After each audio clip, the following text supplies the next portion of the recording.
इस वक्त बड़ी खबर दिल्ली से आ रही। दिल्ली में 50 किलो आला मेयार की हीरोइन बरामद की गई है। सेब की टोकरियों में ये हीरोइन लाया जा रहा था। अब 3 महीने पहले इसी तरह का एक और वाकया पेश आया था। 3 महीने पहले भी 100 किलो हीरोइन जब्त की गई थी। सेब की टोकरियों में ये हीरोइन लाई जा रही थी, जिस पर बड़ी कार्रवाई हुई है। दिल्ली में 50 किलो आला मेयार की हीरोइन बरामद की गई है, जब्त की गई है।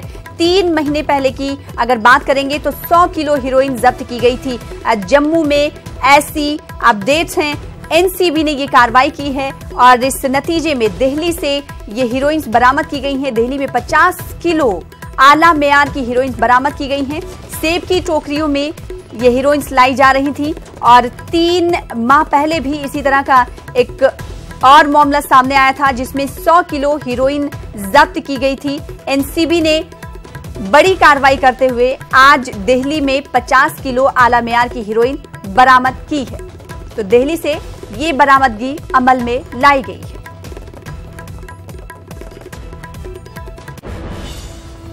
सूरज के मुंह छुपाते ही मुल्क भर में चिरागों ने रोशनी बिखेर दी। छोटे छोटे दिए और मिट्टी के कुमकुमों ने खूबसूरत मंजर पेश किए।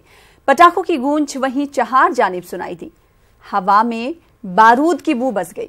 दिवाली के त्योहार के दौरान दिल्ली की हवा मजीद जहरीली हो गई है। गैस चैम्बर बनी दिल्ली अब जहरीली हवा के चादर में है। एयर क्वालिटी इंडेक्स 500 की पार पहुंच चुका है। लोग मास्क पहनकर सड़कों पर चलते फिरते नजर आ रहे हैं। दिल्ली में बड़ी गाड़ियों के दाखिले पर पाबंदी की मांग की गई है। सीपीसीबी ने कहा है कि दिवाली के बाद दिल्ली में बड़ी गाड़ियों को दाखिल नहीं होने दिया जाएगा, ताकि माहौलियाती आलूदगी पर काबू पाने में आसानी हो।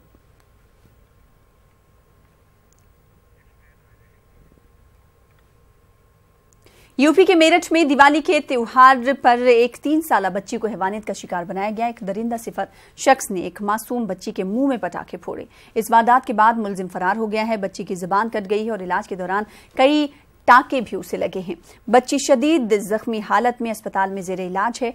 पुलिस मुलजिम की तलाश में है।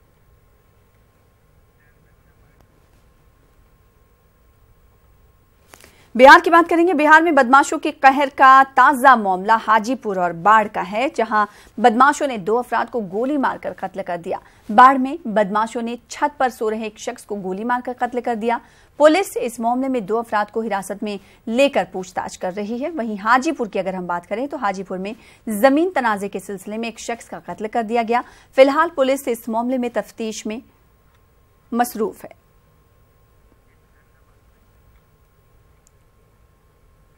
मुल्क भर में शहरों के नामों की तब्दीली के सिलसिले के दौरान गुजरात के शहर अहमदाबाद का नाम बदलने की भी तैयारी की जा रही है।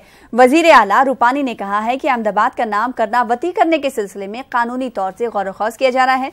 उन्होंने मजीद कहा कि इस सिलसिले में मुनासिब वक्त पर फैसला किया जाएगा। जंग आज़ादी के अजीम कौमी रहनुमा मौलाना अबुल कलाम आज़ाद की मीरास को नौजवानों तक पहुंचाने के लिए 11 नवंबर 2013 को मौलाना आज़ाद हेरिटेज के नाम से पोर्टल लॉन्च किया गया था और लॉन्च होने के 6 महीने के बाद ही 2014 में इस पोर्टल को बंद कर दिया गया।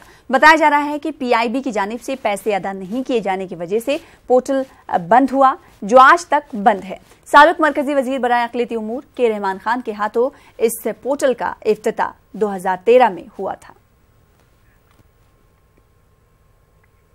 फैजाबाद जिले का नाम अयोध्या करने के ऐलान के एक दिन बाद यूपी के वजीर आला योगी आदित्यनाथ ने एक और बड़ा बयान दिया। उन्होंने कहा है कि अयोध्या में रामचंद्र जी का एक बड़ा मुजस्समा बनाया जाएगा। उन्होंने कहा कि अयोध्या की पहचान ही राम से है। लोग अयोध्या में राम को देखने और याद करने के लिए आते हैं और मुजस्समे से ये मकसद पूरा होगा। वजीर आला ने अयोध्या में राम मंदिर तामीर के मौजू पर कहा कि मंदिर था, मंदिर है और रहेगा। वजीर आला के मुताबिक हुकूमत आईन के दायरे में रहकर राम मंदिर के तामीर का रास्ता निकालेगी।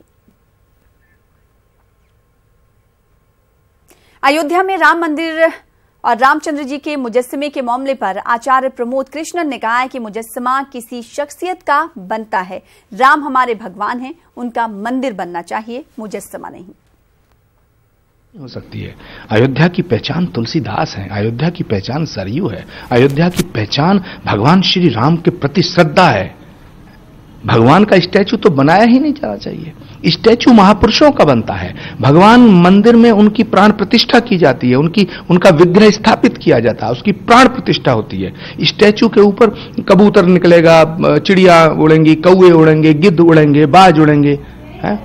भगवान का जो मंदिर बनता है उसमें भोग होता है, स्नान होता है, शयन होता है, आरती होती है, वंदन होता है, उसका विधि विधान है। राम को महापुरुष बना दिया, भगवान को महापुरुष बना दिया। राम भगवान है हमारे लिए, उनका मंदिर बनना चाहिए, स्टैचू नहीं बनना चाहिए। ये अधर्म है, ये गलत कर रहे हैं, धर्म के खिलाफ है, शास्त्र के खिलाफ है। वहीं इस मामले पर मुस्लिम स्कॉलर ने कहा है कि क्या योगी की वजह से राम जाने जाएंगे? मंदिर के मौजू को बदलकर मुजस्समे की बात आप कह रहे हैं।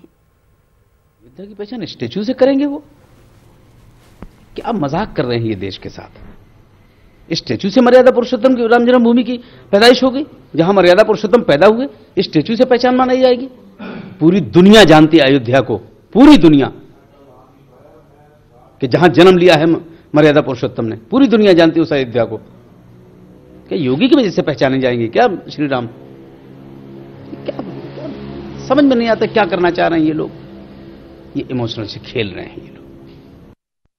आगे बढ़ेंगे। मध्य प्रदेश असेंबली इंतखाबात में पर्चे नामजदगी दाखिल करने के लिए अब सिर्फ 2 दिन बचे हैं। असेंबली इंतखाबात के लिए पर्चे नामजदगी दाखिल करने का आज 6वां दिन है। आज बीजेपी अपनी 38 सीटों के लिए उम्मीदवारों की फहरिस्त जारी कर सकती है। आपको बता दें कि बीजेपी उम्मीदवार नारायण त्रिपाठी पर इलेक्शन कमीशन के अहकामात की खिलाफ वर्जी का इल्जाम आयद किया गया है। त्रिपाठी के अलावा 12 लोगों के खिलाफ मुकदमा दर्ज किया गया है। ये तमाम लोग पर्चे नामजदगी के दौरान कपड़े के कलश में सिक्के लेकर गए थे। इलेक्शन कमीशन अफसर के शिकायत के बाद इनके खिलाफ मामला दर्ज किया गया।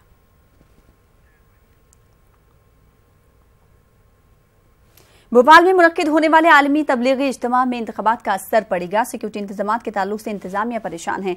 दरअसल जिस दिन इंतखाबी तशहीर खत्म होगी उसी दिन इज्तिमा भी इख्तिताम पजीर होगा। वाज़ेह है कि मध्य प्रदेश में 28 नवंबर को असेंबली इंतखाबात होने हैं और 26 नवंबर को शाम 5 बजे तक तशहीरी मुहिम जारी रहेगी। भोपाल में आलमी तबलीगी इज्तिमा 26 नवंबर को ही खत्म होगा।